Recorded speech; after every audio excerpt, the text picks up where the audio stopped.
Assalamu alaikum warahmatullahi wabarakatuh. Nihashimwe kandi hasingizwe Allah subhanahu wa ta'ala. Amahoro, imigisha, ibisingizo bisakare ku mukunzi wacu, umwarimu wacu, we wamanura igitabo cya Quran akakiduha cyuzuye, nta cyagabanyijeho nta n'ikiyongeyeho, ari we Nabi Muhammad sallallahu alaihi wasallam. Uyu munsi ngiye kubaha imwe muri kiswa cyangwa se imwe mu nkuru yagufasha igihe cyose, yakwigisha igihe cyose. Hariho umwana w'umukozi wakoraga akazi ko kwahira amatungo yo hantu mu rugo runaka, ariko urwo rugo rukaba rwari rufite umutware cyangwa se umugabo w'umusilamu. Allahu Akbar. Umunsi umwe rero wa mwana yaje kubwira se ati, ese boss, avuga muri mvugo ubundi bavuga databuja, yavuze ati se boss, jewe nishimiye uburyo abasema bagira urukundo nkuko babimyaga, nasanze ari byo, uranyihanganira iyo nkoze amakosa urenzaho.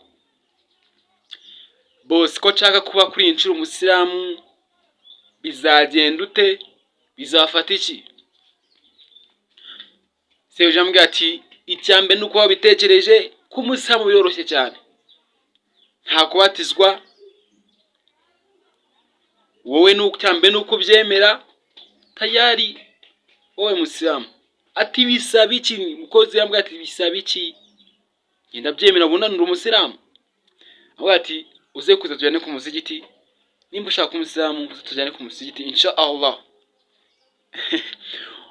Umukozi anije amazi ati se ku musigiti biti cyara ni hehe? Bosi, umusigiti bita icyara ni ntahagana ye. Mubosi avuga ati ntabwo mvuze icyara, mvuze insha Allah. Undambwa ati ibyo ntabwo nashobora kubisubiramo. Se ibyo byo ni ibiki? Avuga ati ni uburyo bwo gushimira, insha Allah ni uburyo bwo gushima. Ndambwa ati nta kibazo turibuze kujyana. Bigeze amasaha yagejeje gusara, umuhungu yagiye kuragira kwahira, ubwo yarimo aravayo ahura na sebujamuje aramaza ati se ya gahunda wayivuyemo? Umuhungu arambwira ati ntago nayivuyemo, ahubwo amasaha yamfashe, twajyana nimugoroba cyangwa tukazajyana ejo. Umusaza arambwira ati ntago icyambere ari amasaha yagufashe, cyambe nuko ufite umugambi wo kujyayo, shira ubwatsi hariya uze tujyane. Undi avuga ati konsa nabi. Arambwira ati ku musiti hari amazi uri buze gukaraba, nurangiza utawaze uze tujye gusare. Arambwira ati ndatabaza habaye iki, hari umuntu ugiye kuniga? Ati boss, bagira umuntu ugiye kuniga mumbwire ibyo byo. Sindi butabaze, ahubwo ndareka kujya hakiri kare, simuba ko ntabaza boss. Arambwira ati ntago ari gutabaza mvuze gutawaza. Allahu Akbar. Ibi ntago mbikizemo comedy nyamuneka. Ndabizi abantu bajya bati kubera ibintu byo ko acting amakomedi cyane byamaze kunya muraso, oya ntago rwo acting amakomedi. Undangije amubwira ati nta kibazo, abushyira hasi bajya ku musigiti. Bagezeyo arakaraba, amaze gukaraba aratawaza, amaze gutawaza bajya mu musigiti. Amurikira ashira bwa tuno muntu ashaka kuba umusilamu n'umwana wanjye. Nabwo ati ntago ndi umwana we, ndabirahenge ndi umukozi we. La ako nishyireho nyine kubera ko nge nabwo ati ndabirakanye, sindi umwana we, genda umukozi we. Baraseka cyane. Nabwo ati ntango no tugutoresha shahadu. Amutoresha shahadu, amaze kumutoresha shahadu ahitamo izina, amaze guhitamo izina bajya gusari. Anjije boss ambwa ati unyegere, ibyo ndaza nkora ujye ubyigana, ariko ntumire gukebuka ureba hirya ureba hino, wowe gendere ku byo nkora, ariko nyine uduhindukiza ijisho bya kinyarwanda kumwisubiza kumwe yahindukiza ijisho se ugira rero witwa uriko, ariko umutwe utanyeganyeze, umutwe uri not move. Ya anjije ambwa ati nta kibazo boss. Mu gihe ari kwegerana bari kusafa, umuhungu akajyana amaguru aribumba aribumba, abandi barakomeza baramwegera, arangije aratitira. Basari ari gutitira, bangije gusari, boss ati ese ko wampungaga byagenda ati rero boss, ntago nari mbabajwe n'ukuntu ubunyenda yanjye isa, ntago mbabajwe n'uko nanjye bwanjye nsa, ahubwo ngiye nafite ubupfumwe rwo kujya kwegena nande na boss wanjye. Boss nshobora kuvanga nkagira mu kanyirukana. Nicyo ikintu nanze kandi ikintu byambanye mu rugo n'iki na akazi.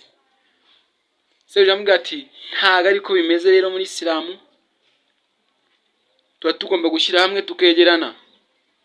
Nabwo atari ko se boss, ko abantu tugira imitima itandukanye, nta muntu hariya kwegerana na mugenzi bibangamira. Kibazo cyiza cyane. Rero leti kwegerana hariya nta muntu bibangamira. Seje ambwira ati birashoboka ko yaba hari, birashoboka yuko yaba hari, ku imitima y'abantu iratandukanye, ariko iyo turi gusari twese umutima uburi kuswara.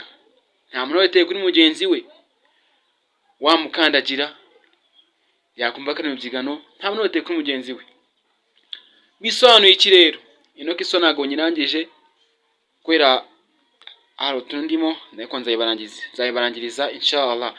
Ni muyikunda nzayirangiza, ni ndende cyane, ni ndende nshaka kwivuga hafi minota 30 kuko ifite n'ibisobanuro byinshi cyane. Arangije arambwira ati icy'ingenzi ni iswara. Bisobanuye iki rero? Bisobanuye ngo nk'isi byagakwiye kuba ubona mugenzi wawe ikibazo ngo nuko umurusha ubushobozi. Uwo muntu urusha ubushobozi today ejo azabukurusha inshallah. Imbere y'Imana twese turangana, imbere y'Imana twese turangana. Nicyo bisobanuye. No kuvuga ngo uwo nguwo yasaraga yari arimo arasari atekereza kuri boss we, ko ntabwo arazi ibyo asari byari byo, gusa uzi ibyo undi we yasaraga atekereza kuri Nyagasani Allah subhanahu wa ta'ala. Avuga ati Allah jalla jalla atambona nabi kansari, ntago riteye kuri mugenzi we.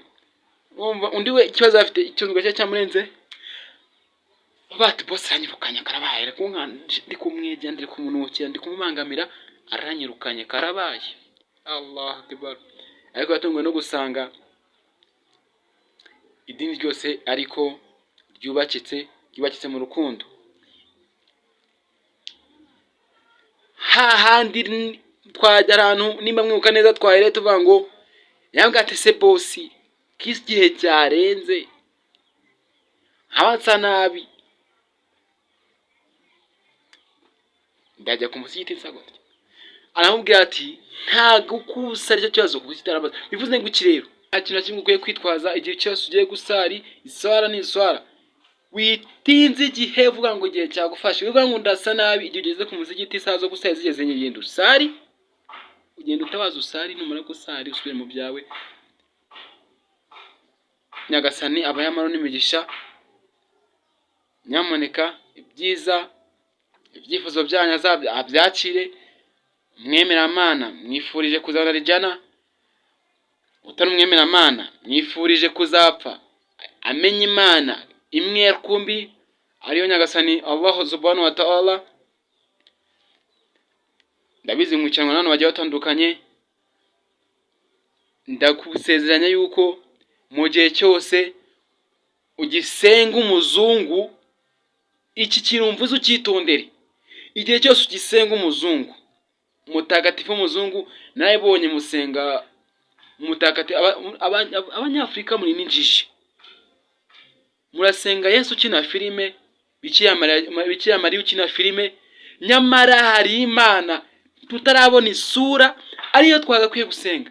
Muhitemo iyo Imana y'umuzungu mwimetse, nimba ari izabajyana mu ijuru muvugaho byanditse, ahantu mubera injiji babuza gusenga igirwamana, mukajya hambere mukagipfukama, kandi ikigirwamana niwe. Aho niho mubera injiji, ikigirwamana nibo. Uriya Yesu ukina filime mwirwa muramya ngo yababonekeye, so umukinnyi wa filime ntago tumuzi. Ejo ni yari muri Kongo, ntimwamubonye yaje kwishakira amabuye gusyaga. ndatinya kwivuga se, yaje gusyaga muri Kongo amabuye, ntimwamubonye? Urasenga umutagatifu gute w'umuzungu? Ikiremwa kigenzi cyawe, umuntu unosha amaraso akava, umubiri ukabyimba, yoga amazi mwayoboga, murimo muramuvumisha kubera yigize Imana. Allahu Akbar. Sinza ko numvishe ngo yango Mariya ngo bavuga ngo baribonaniye, ibyo ni ibyabo gusa. Mubwira ngo ntago gusenga ibigirwamana ku iyi si sibyemewe. Uzashaka kujya gusenga ikigirwamana azacukura ajye kuzima, ajye gusenga shitani ya, kuko iriya kindi kintu waremewe usibye gupfukama ukaramya Imana.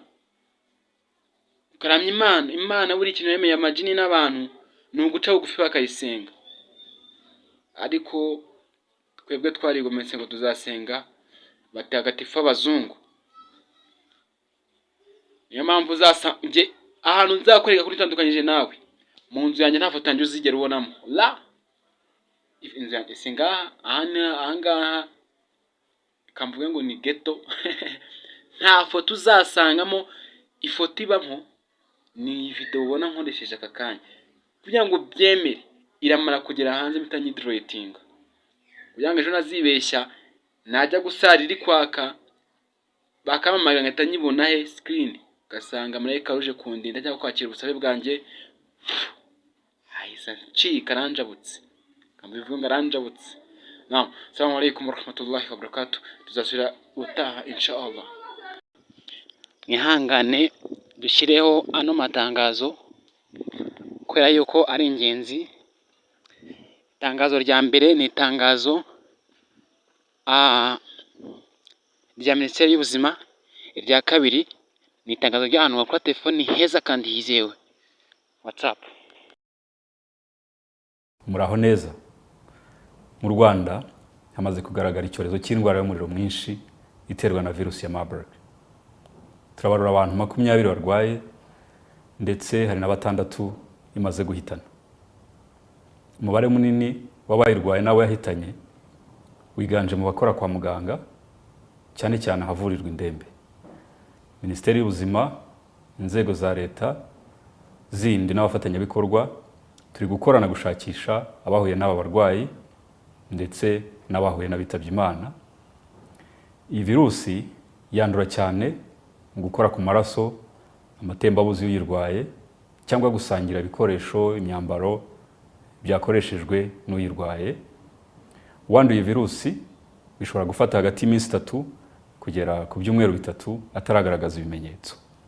Ni indwara igira ubukana bwinshi ku buryo wahuye nayo agira ibyago byinshi yo kuba yamuhitana. Cyakora turi gukora ku buryo hapimwa kare abagaragayeho uburwayi bagakurikiranwa kugira ngo twirinde ko hagira abaremba cyangwa hagira abongera guhitanwa nayo. Ibimenyetso biranga iyi ndwara ni umuriro mwinshi, kubabara umutwe, kuruka, gucibwamo n'ibindi. Wahuye n'urwaye iyi ndwara wese tumushakiraho akurikiranirwa, hari abaganga kugira ngo turebe ko atagaragaza ibimenyetso, yanabigaragaza agahabwa ubuvuzi bukwiriye. Abitabye Imana nabo tubaherekeza mu cyubahiro, hirindwa ko hatagira abahandurira. Turi gukora n'imiryango mpuzamahanga dukumira iki cyorezo. Mu gihe dukomeje ibikorwa byo gukumira no guhangana n'iyi virusi ya Marburg, namwe hari ibyo tubasaba. Icya mbere ni ukudakuka umutima.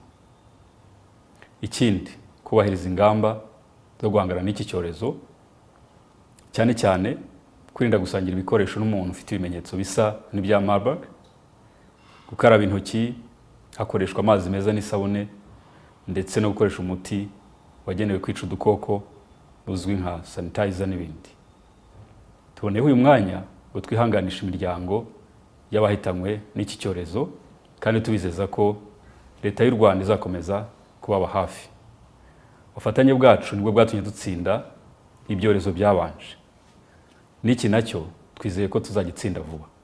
Murakoze. Ingendo hagati y'umujyi wa Kigali n'intara ndetse n'ingendo hagati y'uturere tundi tw'igihugu zirabujijwe, kereka ku mpamvu za serivisi z'ubuzima cyangwa izindi serivisi z'ingenzi. Icyakora imodoka zitwaye ibicuruzwa zemerewe kugenda mu turere twose, ariko ntizitware abantu barenze 2. Ntacyo nahinduye. Ungu urwego rwa mbere ndashaka ku mbaraga ni L2 cyangwa se urwego kabiri.